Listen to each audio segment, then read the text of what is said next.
There is an unavoidable reality in the Australian political landscape, and that is the fact that criticism of immigration has forever been tainted by the most extreme elements of Australia's political right, seemingly without exception. Criticism of immigration or immigration policy is not an inherently hateful thing.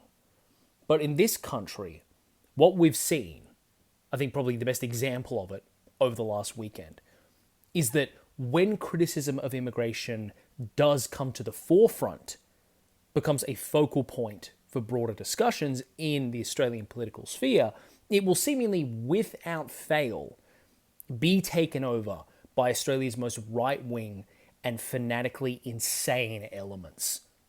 For those of you that somehow missed it, there were a series of marches for Australia in some of Australia's capital cities, particularly in Sydney and Melbourne, essentially to show public dissatisfaction with the current rates of immigration in Australia.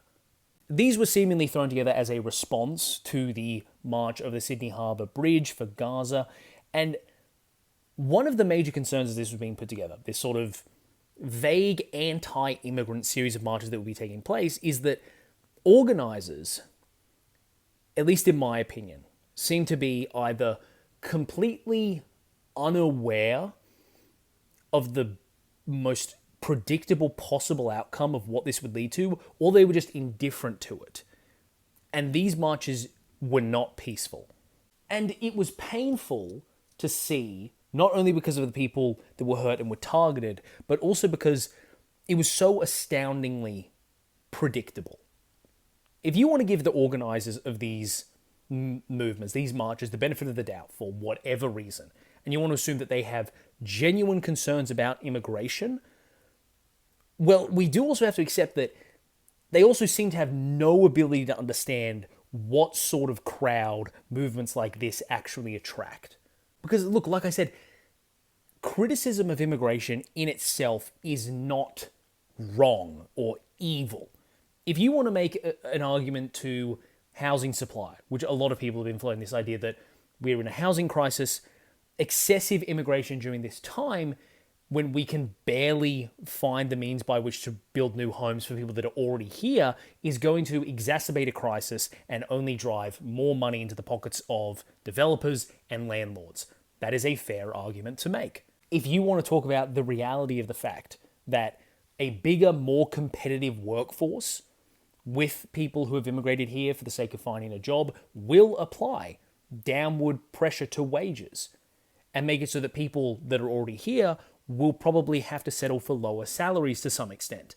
That is a fine argument to make. Here's the thing. Nobody that goes to an anti-immigration rally, at least this is my take, is going there because those are the two things that motivate them the most.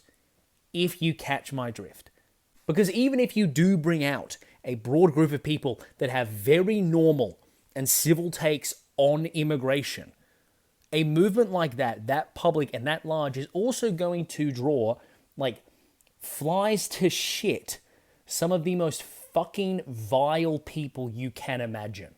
I'm talking about the literal Nazis that came out to this in numbers. The literal Nazis who just started attacking indigenous people.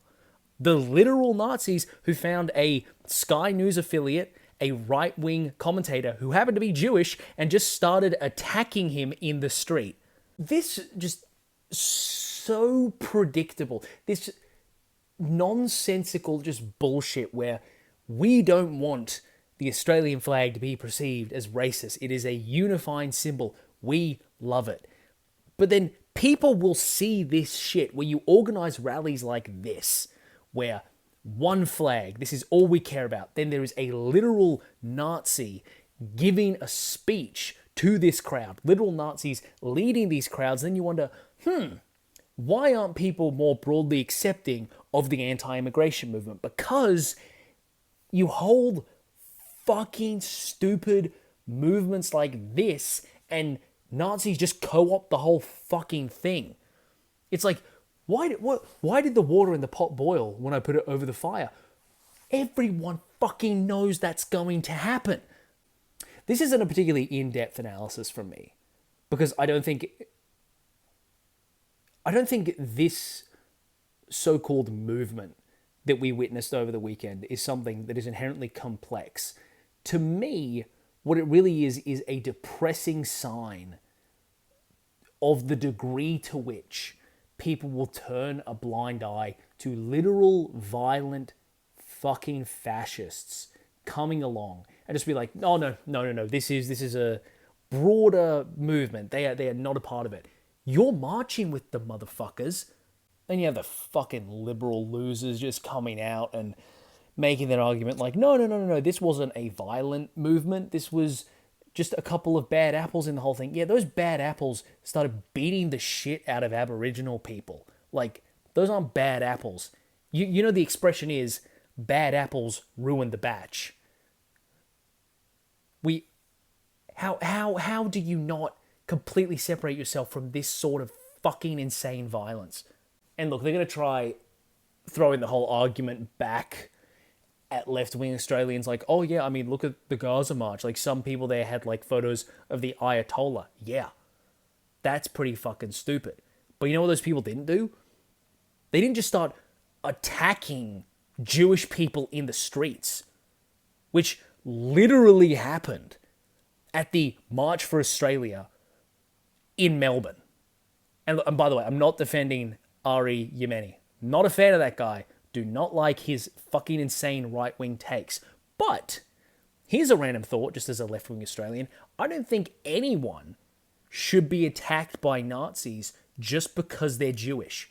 Actually, you know what? Let's go a little bit further. I don't think anyone should be attacked by Nazis. And I don't think it's good when people create the environment where people can be attacked by Nazis. It is a fascinating point of contrast that Sky News and the boomers and whatever is left of Australia's right will not notice or pay any attention to. But when the left had an even bigger march on the issue of Gaza, it was non-violent, it was safe, the police commended people for their attitudes. But when the right, or I should say the extreme to far right, took its niche issue of hating the concept of immigration to Australia, not only was it not peaceful, not only did it not respect law and order and the police that they claim to love so much, instead, it just turned into a violent episode where minorities were attacked out of pure hatred. There's your comparison. There is the extreme ends of the spectrum. The extreme end of the left, as people like to call it, advocating peacefully for the end of a genocide. And then over on the right, a tantrum by a group of people that results in minorities being beaten in the streets because of who they are. What an interesting takeaway that no one on the right will acknowledge at any point in my lifetime.